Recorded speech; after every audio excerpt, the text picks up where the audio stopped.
আমরা 2 রাকাত নামাজ আদায় করছি। সুবহানাল্লাহ। প্রশ্ন থাকতে পারে, হুজুর নবীরা তো মারা গেছেন, নবীরা আবার কিভাবে উঠলো, নামাজ পড়লো? হাদিস শরীফের মধ্যে আছে, আম্বিয়ায়ে কেরামরা কবরের মধ্যে জীবিত, যেইভাবে আল্লাহ পাক জীবিত রেখেছেন, তাদের শরীরকে মাটি স্পর্শ করতে পারে না। ওইখান থেকে 2 রাকাত নামাজ শেষ করে ঊর্ধ্ব জগতের দিকে গমন করলেন। প্রথম আসমানে, দ্বিতীয় আসমানে, ধারাবাহিকভাবে সপ্তম আসমান শেষ করে বিভিন্ন আসমানের মধ্যে বিভিন্ন আম্বিয়া কেরামদের সাক্ষাৎ হয়েছে। যখন ঊর্ধ্ব জগতের দিকে যাচ্ছিলেন আল্লাহ পাকের সাথে সাক্ষাৎ করার জন্য, তখন নির্দিষ্ট স্থানে যাওয়ার পর জিবরাইল আলাইহিস সালাম আল্লাহর হাবিবকে বললেন, ইয়া রাসূলুল্লাহ, আমি আর সামনের দিকে অগ্রসর হতে পারবো না। যেটাকে শেখ সাদি রহমতুল্লাহ আলাইহি নিজের ভাষায় এইভাবে বলেছেন, अगर एक सरे मुँह ये बरतर फरम, अगर एक सरे मुँह ये बरतर फरम, फरोगे तजल्ली बसोजत परम। जिब्राइल आलाइहिस सालाम বলল, হে নবী, এইখান থেকে আল্লাহ পাকের সাথে সাক্ষাৎ করার জন্য আপনি একা একা যাবেন, আমি আপনার সাথে যাব না, যাওয়া আমার পক্ষে সম্ভব না।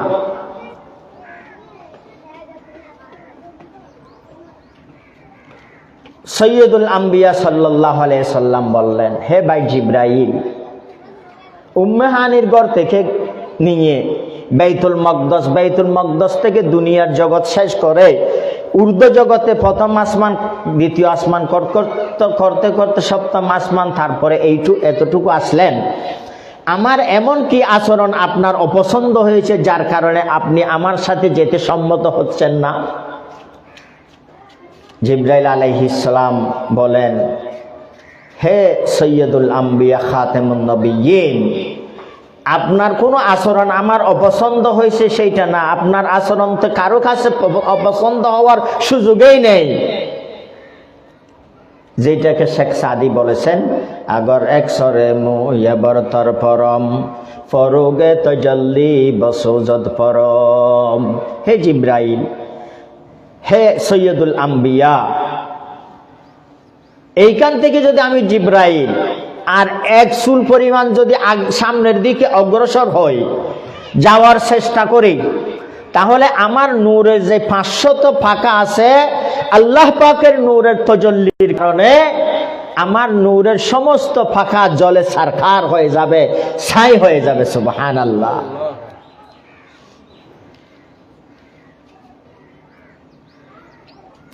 শুধু ওয়াজুদাস रहमतुल लिल आलमीन, मस्जिदे ओ शुद्ध हमारो ये जमीन। आदम से ता ईसा नबी, नफ्से पुकारेंगे सभी।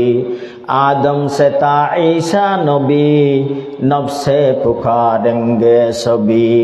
बोलेंगे हर एक अहमद नबी साहिबल हशर।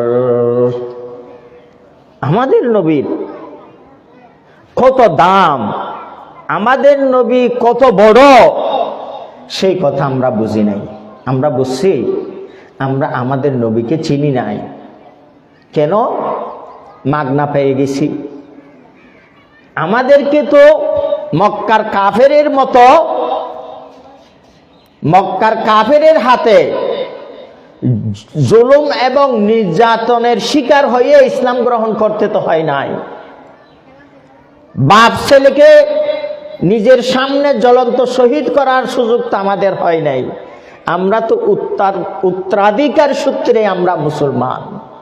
সেই জন্য কেমনে আমরা আল্লাহর হাবিবের মূল্য বুঝবো দ্বীন ইসলামের মূল্য বুঝব, ওইখান থেকে আল্লাহর হাবিব সাল্লাল্লাহু আলাইহি ওয়াসাল্লাম উর্দু জগতে আল্লাহর সান্নিধ্যে গেছে, সান্নিধ্যে গিয়ে আল্লাহর সাথে সাক্ষাৎ করেছেন, যেই রকম কাছে আর কেউ যেতে সক্ষম হয় নাই। আমরা জানি মুসা আলাইহিস সালামের সাথে আল্লাহ পাকের কথা হতো। মুসা আলাইহিস সালাম একদিন আল্লাহর কাছে দরখাস্ত করলো, আল্লাহ আপনাকে দেখতে ইচ্ছা করতেছে। আল্লাহ বলতেছে, আমাকে দেখার মতো চোখের পাওয়ার তোমার মধ্যে নাই, আমি সেই পাওয়ার তোমাকে দান করি নাই। যখন বারবার বলতেছেন তখন আল্লাহ পাক বললেন, যাও তুমি তুর পাহাড়ে গিয়ে তুর পাহাড়ের মধ্যে যাও, ওইখানে আমার নূরের কিছু তজল্লি তুমি দেখতে পাবে। একটু করে আল্লাহ পাকের নূরের তজল্লি তুরে পাহাড়ে পতিত হওয়ার সাথে সাথে মুসা আলাইহিস সালাম বেহুশ হয়ে গেল, তুর পাহাড় জলে ছাই হয়ে গেল। তাহলে বোঝা যায় যেখানে দূর থেকে দেখতো বড় বড় জলিলুল কদর পয়গম্বর মুসা আলাইহিস সালাতু ওয়াস সালামের মতো নবীরা অক্ষম, সেই সত্তাকে সরাসরি সাক্ষাৎ করে দেখতে সক্ষম হল আমাদের প্রিয় নবী সাল্লাল্লাহু আলাইহি ওয়াসাল্লাম। যেখানে জিবরাইল আমিনের মতো জলিলুল কদর জিবরাইল আলাইহিস সালামের মতো ফেরেশতাদের সরদার যেতে অক্ষম, সেইখানে আমাদের নবী যেতে সক্ষম। যেই নবীর উম্মত হওয়ার জন্য মুসা আলাইহিস সালাতু ওয়াস সালামের মতো বড় বড় পয়গম্বর, বড় বড় নবী রাসূল আল্লাহর কাছে দরখাস্ত করেছেন, আল্লাহ আমাকে নবী না বানিয়ে আপনার হাবিব সৈয়দুল আম্বিয়া খাতেমুন নবিয়্যিন তাজদারে মদিনা ফাখরুর রাসূল জনাব মুহাম্মদুর রাসূলুল্লাহ সাল্লাল্লাহু আলাইহি ওয়াসাল্লামের উম্মত করলে এটাই তো আমাদের জন্য কি হতো, ভালো হতো। ঈসা আলাইহিস সালামও সেই রকম আশা আকাঙ্ক্ষা আল্লাহর কাছে পোষণ করেছিলেন। উম্মতে মুহাম্মদী সাল্লাল্লাহু আলাইহি ওয়াসাল্লামের মর্তবা মর্যাদা দেখার পর সেই দরখাস্ত আল্লাহর কাছে করেছেন। আল্লাহ পাক ঈসা আলাইহিস সালামের দরখাস্ত কবুল করে ঈসা আলাইহিস সালাতু ওয়াস সালামকে আল্লাহ পাক ইহুদিদেরকে ঈসা আলাইহিস সালামকে হত্যা করার জন্য ইহুদিদের অন্তরে ঢেলে দিল। ইহুদিরা ঈসা আলাইহিস সালামকে হত্যা করার জন্য পরিকল্পনা করলো। যেই গুপ্তচর ঈসা আলাইহিস সালামের সঙ্গী গুপ্তচর ঈসা আলাইহিস সালামের সন্ধান, গোপন আস্তানার সন্ধান দিয়েছিল, তাকে আল্লাহ পাক ঈসা আলাইহিস সালামের চেহারায় আকৃতিতে রূপান্তরিত করে দিলেন এবং ঈসা আলাইহিস সালামকে রাফাহুল্লাহ আল্লাহ আসমানে নিয়ে গেছেন। কিয়ামতের পূর্বে যখন মাহদী আলাইহিস সালামের আগমন ঘটবে তখন আল্লাহর হুকুমে আসমান থেকে দামেস্কে সিরিয়ার মধ্যে এক মসজিদের ছাদে অবতরণ করবে। এসে নবী হিসেবে আসবে না, এসে আল্লাহর হাবিব সাল্লাল্লাহু আলাইহি সাল্লামের উম্মত হিসেবে দুনিয়াতে বসবাস করবে। ঈসা আলাইহিস সালামের কোনো সন্তান নেই, যেহেতু শাদী করে নাই। নবীদের মধ্যে সমস্ত আম্বিয়া কেরামরা শাদী করেছেন, বিবাহ করেছেন। সেই জন্য আল্লাহর হাবিব বলেন, বিবাহ শাদী করা এটা আমার সুন্নত, এইটা আম্বিয়া সাবেকিন আগেকার সমস্ত নবীদের সুন্নত। কিন্তু দুইজন নবী বিবাহ শাদী করেন নাই, একজন হলো ইয়াহইয়া আলাইহিস সালাম, আর একজন হলো ঈসা আলাইহিস সালাম। কিন্তু ঈসা আলাইহিস সালাম যখন কিয়ামতের পূর্বে কিয়ামতের আলামাতে কুবরা, বড় বড় আলামাতগুলো, নিদর্শনগুলো প্রকাশিত হবে, তখন জমিনে ঈসা আলাইহিস সালাম আসবেন, দামেস্কে সিরিয়ার একটা মসজিদের ছাদে অবতরণ করবেন। ওইখান থেকে মেহেদী আলাইহিস সালাম ওনাকে নিয়ে আসবেন, নবী হিসেবে না, আমাদের নবীর উম্মত হিসাবে। তাহলে যেই নবীর উম্মত হওয়ার জন্য ঈসা আলাইহিস সালামের মতো নবী পয়গম্বর, মূসা আলাইহিস সালামের মতো বড় মাপের রাসূল দরখাস্ত করেছেন, সেই উম্মতের নবী আমি আর আপনি হওয়ার সুযোগ হয়ে গেছে, আল্লাহ পাকের তৌফিক ছিল, নসিবই ছিল, সেই জন্য আমরা অবমূল্যায়ন করি। উম্মতে মুহাম্মদের ফজিলত দেখে অন্যান্য নবীরা এরকম করেছেন। তা আমি যে ছোট্ট আয়াতটা আপনাদের সামনে তেলাওয়াত করেছি, আল্লাহ পাক বলতেছেন আমি জিন এবং ইনসানকে সৃষ্টি করেছি আমার ইবাদতের জন্য। দুনিয়ার মধ্যে যতগুলো সৃষ্টি জগৎ আছে সবগুলোকে আল্লাহ পাক সৃষ্টি করছেন মানুষের আনুগত্যের জন্য, মানুষের কথা মতো চলার জন্য। কিসের জন্য? মানুষের কথা মতো চলার জন্য। আর মানুষকে সৃষ্টি করেছেন আল্লাহ পাক আল্লাহ পাকের কথা মতো চলার জন্য। ওয়ামা খালাকতুল জিন্না ওয়াল ইনসা ইল্লা লিয়াবুদুন, আল্লাহ বলেন আমি জিন এবং মানুষকে সৃষ্টি করেছি আমার ইবাদতের জন্য।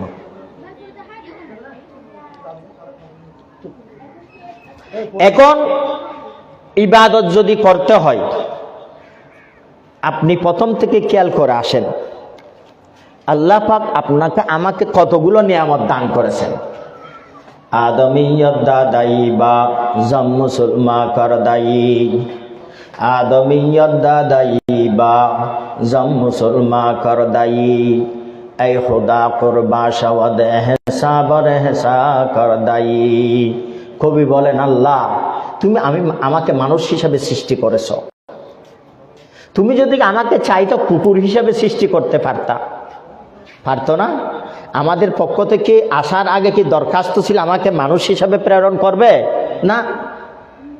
মানবুদে মুতাকাজা মানবুদ, মানবুদে মুতাকাজা মানবুদ, লুৎফে তো না গুফতায়ে মা মিশনুদ। আল্লাহ আমরাও ছিলাম না, আমাদের পক্ষ থেকে কোনো দরখাস্ত ছিল না, আপনি আমাদেরকে মানুষ হিসাবে প্রেরণ করবেন, সৈয়দুল আম্বিয়ার উম্মত হিসাবে প্রেরণ করবেন। আবার সৈয়দুল আম্বিয়ার উম্মত করার পর সবচেয়ে বেশি মাযহাবের যে ইমামের অনুসারী বেশি মানুষ, ইমাম আজম আবু হানিফার অনুসারী হিসেবে সৃষ্টি করেছেন। সৃষ্টি করে আবার যারা গাছ পূজা বাঁশ পূজার মতো মানুষ পূজা করে, দরগা পূজা করে, তাদের কাতার আমাদেরকে করেন নাই। সহি আকীদা দারুল উলুম দেওবন্দের বিশুদ্ধ আকীদা বিশ্বাসী হওয়ার তৌফিক দান করেছেন। আদমিয়ত দাদাই বা জম মুসলমা করদাই, এই খুদা কুরবা শাওয়া এহসা বর এহসা করদাই, মানবুদে মুনা উতাকাজা মানবুদ, লুৎফে তো না গুফতায়ে মা মিশনুদ। কতগুলো নিয়ামত আল্লাহ পাক আপনাকে আমাকে দান করেছেন, আমরা কখনো চিন্তা করেছি? আপনাকে আমাকে শুকুর, কুকুর, কীট পতঙ্গ, ডাস্টবিনের কীট যেগুলোকে মানুষ ধিক্কার করে, সব সময় মানুষ পিটাতে থাকে, সেই রকম কোন জীব হিসাবে আপনাকে আমাকে সৃষ্টি করেন নাই। সুবহানাল্লাহ। শুধু তাই নয়, আল্লাহ পাক আপনাকে আমাকে মানুষ হিসাবে প্রেরণ করেছেন। যেই মানুষকে আল্লাহ পাক ওয়ালাকাদ কাররামনা বনি আদম, আল্লাহ বলতেছেন কোরআনে আমি সবচেয়ে সম্মানী করেছি মানব জাতিকে। সুবহানাল্লাহ। এই যে মানুষ হিসেবে আপনাকে আমাকে প্রেরণ করেছেন। সময় কম, মানুষের শ্রেষ্ঠত্বের কারণ আছে। মানুষের শ্রেষ্ঠত্ব কেন? মানুষ ডাক্তার হবে সেই জন্য মানুষের শ্রেষ্ঠত্ব, মানুষ ইঞ্জিনিয়ার হবে সেই জন্য, মানুষ বিজ্ঞানী হবে সেই জন্য, মানুষ বিমান আকাশে উড়াবে সেই জন্য, মানুষ মঙ্গল গ্রহে যাবে সেই জন্য না। মানুষ বিজ্ঞানী হয়, ইঞ্জিনিয়ার হয়, ডাক্তার হয়, এই জিনিসগুলো কিন্তু অন্যান্য জীবের মধ্যেও আছে।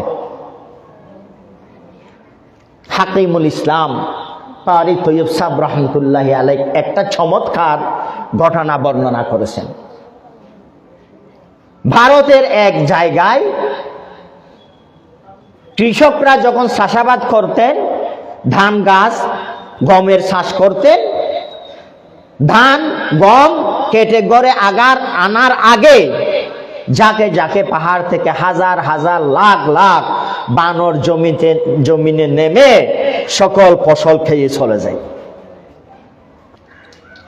তারা এলাকাবাসী পরামর্শ করলো, সারা বছরের মেহনত, ঘরে ধান উঠাবো, তার উপর ভিত্তি করে পুরো বছর খাবার খাবো, রিজিকের ব্যবস্থা হবে, সেই হিসাবে চাষাবাদ করেছি। যখন ধান গম ঘরে নিয়ে যাব,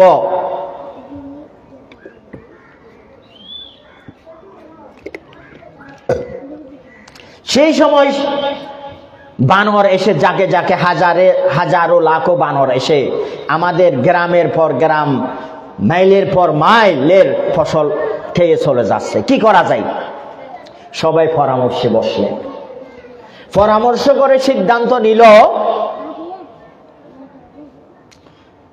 ক্ষেতের মধ্যে ধানের সাথে গমের সাথে আমরা বিষ প্রয়োগ করব। তাহলে নামার পর কিছু বানর যখন ধান খাবে, বিষ প্রয়োগ করার কারণে ওই বানরগুলো যখন মারা যাবে, তারপরে ওই মরা বানরগুলো দেখকে মৃত্যুবরণ করতেছে, সেই রকম বানর দেখার পর আর বানরগুলো পালিয়ে যাবে, আর ধান খেতে আসবে না।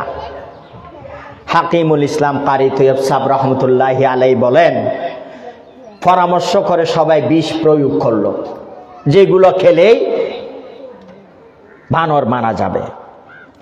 যাকে যাকে বানর আসলো, খেতে নামলো, ঘ্রাণ নিয়ে একটা বানরও ধান খেল না, সবাই একসাথে চলে গেল। চলে যাওয়ার পর কিছুক্ষণ পর চাষিরা দূর থেকে পর্যবেক্ষণ করতেছে, দেখতেছে বানরের কি অবস্থা হচ্ছে।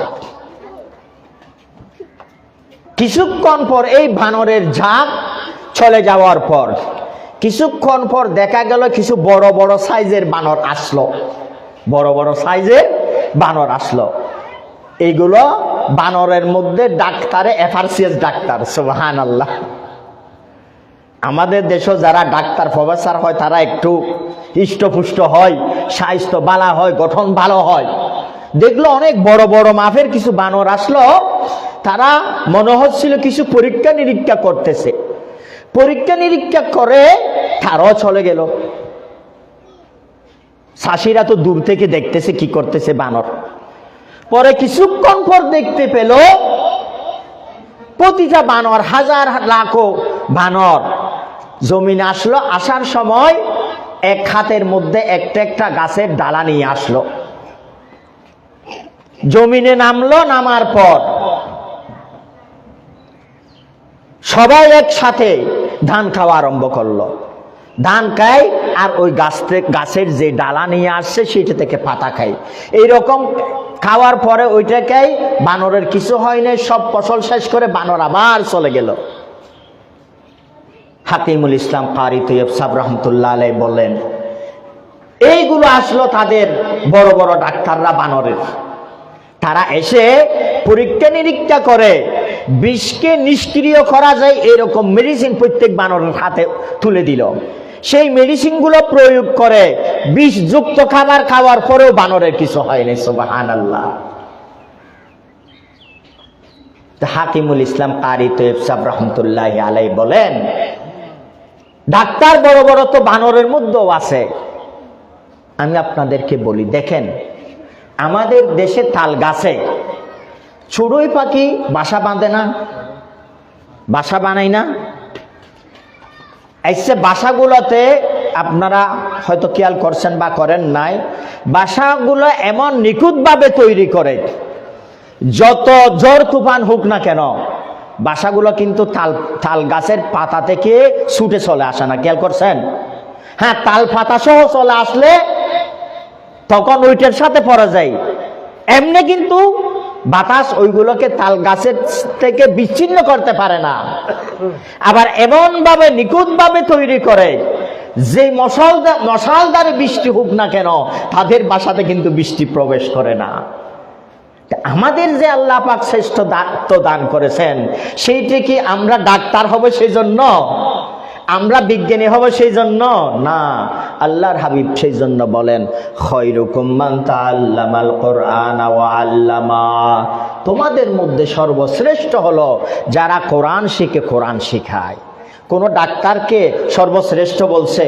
কোনো ইঞ্জিনিয়ারকে, কোনো পুঁজিপতিকে, কোনো সরকার প্রধানকে, কোনো জাতীয় সংঘের মহাসচিবকে, বিশ্ব নেতাকে কাউকে বলেছেন? যারা কোরআন শিখে, যারা কোরআন শেখায়। তো বলতেছিলাম আল্লাহ পাক আপনাকে আমাকে আশরাফুল মখলুকাত মানুষ হিসেবে দুনিয়াতে পাঠিয়েছেন। শুধু তাই নয়, মানুষ হিসেবে প্রেরণ করার পর নমরুদ হামানের মতো করে নাই, আবু জাহেলের মতো করে নাই, ফেরআউনের মতো ঈমান হারা করে নাই। কেন? আশরাফুল মখলুকাত হিসেবে দুনিয়াতে আসার পর আমার মধ্যে যদি ঈমান না থাকে, আমি পুরো বিশ্বের শাসক হতে পারি, আমার কোনো মূল্য নাই। বরং সে আমি শুকুর কুকুর থেকেও নিকৃষ্ট। শুকুর কুকুরের কোনো হিসাব নাই। কালকে যখন আমার নিঃশ্বাস চলে যাবে, হামান, নমরুদ, কারণ যারা ঈমান হারা সবাইকে জাহান্নামে যেতে হবে। সুবহানাল্লাহ। তাহলে আপনাকে আমাকে শুধু মানুষ হিসাবে প্রেরণ করেন নাই, ঈমান নামক দৌলত দান করেছেন, ঠিক না? শুধু ঈমান নামক দৌলত দান করেছেন, আমাদেরকে মুসলমান বানিয়েছেন। মুসলমান বানিয়ে আমাদেরকে মুসা আলাইহিস সালামের উম্মত করেন নাই, ঈসা আলাইহিস সালামের উম্মত করেন নাই, অন্য কোন নবীর উম্মত করেন নাই। এমন নবীর উম্মত হিসেবে দুনিয়াতে প্রেরণ করেছেন, যেই নবীর উম্মত হওয়ার জন্য आदम से ता ईसा नबी नब से पुकारेंगे सभी बोलेंगे हर एक अहमद नबी साहिब अल हशर। যেই নবীর উম্মত হওয়ার জন্য বড় বড় নবীরা কি করেছেন? দরখাস্ত করেছেন। সেই নবীর উম্মত হিসেবে আপনাকে আমাকে প্রেরণ করেছেন। শুধু সেই নবীর উম্মত হিসেবে প্রেরণ করেছেন তাই নয়, ইমামের মধ্যে যিনি শ্রেষ্ঠ ইমাম, বো হানিফা বুদ ইমামে বাসফা, বো হানিফা বুদ ইমামে বাসফা, আসিরাজে উম্মতানে মুস্তাফা। ইমামদের মধ্যে যিনি সেরা, দুনিয়ার মধ্যে যতগুলো মুসলমান আছে 200 কোটির মতো, সেই মুসলমানের মধ্যে সিংহভাগ মুসলমান হলো ইমাম আযম আবু হানিফা রহমতুল্লাহি আলাইহির মাযহাবের অনুসারী। সুবহানাল্লাহ। এইরকম একটা মাযহাবের অনুসারী হওয়ার জন্য আপনাকে আমাকে তৌফিক দান করেছেন। শুধু তাই নয়, ইমাম আবু হানিফা রহমতুল্লাহ আলাইহির মাযহাবের অনুসারী হওয়ার পরেও অনেকে আছে যারা শিরিক মুক্ত না, যেইখানে যায় সেইখানে মাথা নত করে। আজব রঙের দুনিয়া ছিল আমরা নাহি আসতে হেতা, আজব রঙের দুনিয়া ছিল আমরা নাহি আসতে হেতা। কেউ করিত পাথর পূজা, কেউ পূজিত বৃক্ষলতা। কিছু মানুষ আছে না, ঈমান পাইছে, সৈয়দুল আম্বিয়ার উম্মত হইছে, ইমাম আবু হানিফার অনুসারী হইছে, কিন্তু তারপরও গায়রুল্লাহ থেকে চাই, গায়রুল্লাহর সাথে আল্লাহকে শরীক করে। তাইলে সেই রকম উম্মত হলো ঈমানের খতরা। সেই রকম করে আপনাকে আমাকে জন্মগ্রহণ করার নাই। আপনাকে আমাকে বিশুদ্ধ আকীদায় বিশ্বাসী দেওবন্দি মসলকের মধ্যে জন্মগ্রহণ করার সুযোগ সৃষ্টি করেছেন। সুবহানাল্লাহ।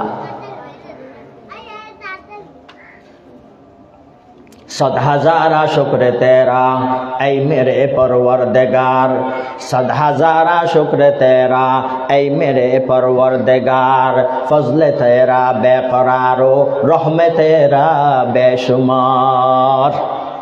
अल्लाह अल्लाह আপনার হাজারো কোটি শুকরিয়া, হাজারো কোটি নিয়ামত আপনি আমাদেরকে দান করেছেন।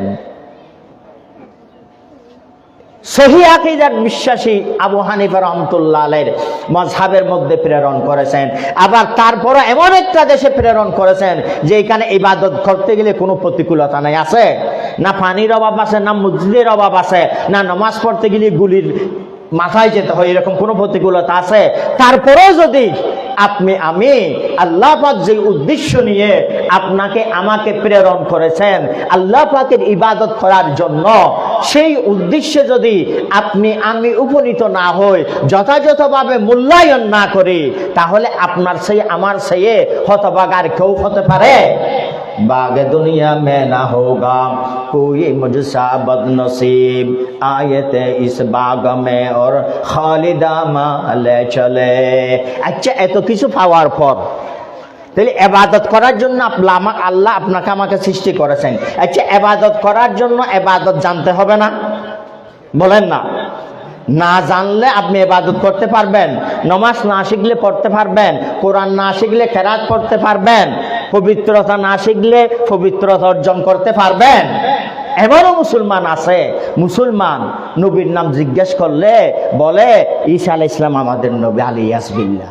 আছে, এগুলো বাস্তব ঘটনার কথা বলতেছি। এমন মুসলমান আছে ঘরে ঘরে পাওয়া যাবে, কালিমা জানে না, আমি বললেই মুসলমান হয়ে যাব। তো সেই জন্য এই নূরানি মাদ্রাসাগুলো আপনার আমার জন্য নিয়ামত। এই মাদ্রাসাগুলোর কারণে ছেলেরা অন্তত পক্ষে ইসলামের প্রাথমিক ধ্যান ধারণা, জীবন ব্যবস্থা কিভাবে পরিচালিত করবে সেইটা শিখতে সক্ষম না? সবচেয়ে বড় কথা হলো এখনো এই দেশের ঘরে ঘরে, গ্রামে গ্রামে, শহরে শহরতলিতে, অঞ্চলে এই নূরানি মাদ্রাসাগুলো, মক্তবগুলো, কওমি মাদ্রাসাগুলো আছে বিদায় আল্লাহ পাক বড় বড় গজব থেকে আল্লাহ পাক এই দেশকে হেফাজত করতেছেন। সেজন্য এই প্রতিষ্ঠানগুলোর মূল্যায়ন করতে হবে। মূল্যায়ন যদি না করি আল্লাহ পাক আমাদের থেকে নিয়ামত ছিনিয়ে নিয়ে যাবেন। এই প্রতিষ্ঠানের পাশে দাঁড়াতে হবে। আমি পড়তে পারি নাই, আমার ছেলেটাকে দ্বীনের শিক্ষায় শিক্ষিত করলাম। আমি পড়তে পারি নাই, আমার প্রতিবেশীদেরকে উদ্বুদ্ধ করলাম, আমার ছেলেবেলে নাই, অর্থ দিয়ে, পরামর্শ দিয়ে সহযোগিতা করব।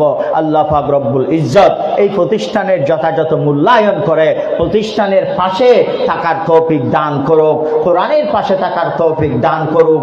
যে কয়েকটা কথা হলো, আল্লাহ পাক আমাকে আপনাদেরকে সবাইকে সেই মতো আমল করার তৌফিক দান করুক। ওয়া মা আলাইনা ইল্লাল বালাগ ওয়া আখিরু দাওয়ানা আনিল হামদুলিল্লাহি রাব্বিল আলামিন।